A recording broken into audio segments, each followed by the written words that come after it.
Meghan Markle showed off her playful side by sticking out her tongue in front of adoring crowds as she joined the royal family at Sandringham today. The former Suits actress was the star attraction at the Christmas Day gathering, with hundreds of fans giving her the royal seal of approval. Wearing a £1, 986 Tailor camel coat, brown beret and £1, 630 Stuart Weitzman's highline boots, Meghan walked arm-in-arm with Harry. She was clutching a brown leather Chloe Pixie bag, which sells for £1, 1,400. Meghan proudly displayed her engagement ring as they made the short journey from Sandringham House to St. Mary Magdalene Church, where the royals have attended service since 1988. Huge crowds of well-wishers queued up from 2 a.m. to get the best vantage points outside the church in order to catch a glimpse of Prince Harry's new stunning fiancée. After showing she had mastered the art of the curtsy, the American actress, 36, greeted people with her now customary "Hi, I'm Meghan," as she became the first non-member of the royal family to join them for Christmas in a huge shift with normal tradition. But some onlookers gathered patiently in the cold were left disappointed when Harry told them they could not stop for selfies. Others spoke of the lack of Christmas cheer from royals who spurned talking to them and marched back to the warmth of the house after the church service. Judith Wallace, 70, from Chesterfield spoke to Harry, and Meghan spent a few minutes talking with her after the service. She said Harry recognized her teddy bear called Maureen, which is a mascot for Armed Forces charity SAFA, and her hat which bore the Gurkha Regiment emblem. Judith said, "Meghan was lovely, she came right up to us and said hi, I'm Meghan.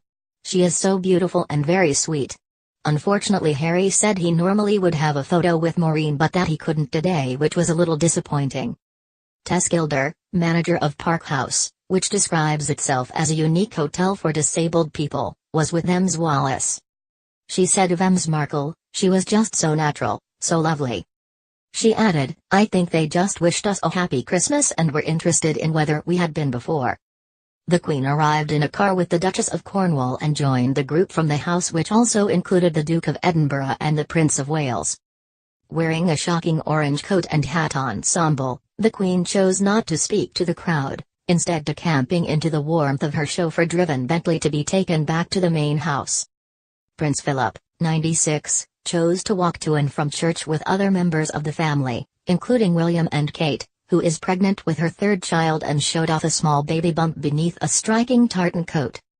William and Kate stayed to speak to a small selection of the Sandringham staff, taking a bouquet gift and even divulging that Prince George was overjoyed to receive a gift of a police car from Santa. William revealed it was the only gift his 4-year-old son had asked for, passing the request on to Father Christmas during a trip to Finland's capital city Helsinki last month. Kate outdid Meghan in the expense stakes, wearing her £1, 2,665 double-breasted tartan Miu Miu coat for the service. Royal watcher and local resident Sue Reynolds from Sandringham even told how she felt let down by the royals who chose not to speak to members of the crowd. Instead of staying for a few minutes to chat, most of the family marched quickly back to the main house. Sue said, "Perhaps it would be a bit much to say how disgusted I am, but we really feel let down today. We live locally and have been coming here nearly every year for the past 20 years, and for most of the royals to just walk on past us has left us really disappointed." Emily Randall, 31, was first in the queue to get into the area by the church with her boyfriend Jamie Mackay, 42. She said they set out from Chichester in Sussex before 10 p.m. on Christmas Eve and arrived at Sandringham around 2 a.m. "We thought it would be really busy," she said. "We looked online. We were the first ones here, camping in the dark for 2 hours." The Queen's granddaughter Zara Tyndall and husband Mike did not attend Sandringham as they are holidaying in Australia with their daughter. Dorothy Peters, 74, and her husband Harold, 77, have been coming to Sandringham for the past decade from their home in Chelmsford, Essex. Dorothy revealed, "It was lovely to see them both in person, they are such a handsome couple. Harry told me he was looking forward to having lunch with the family and was going to tune in to watch the Queen's speech."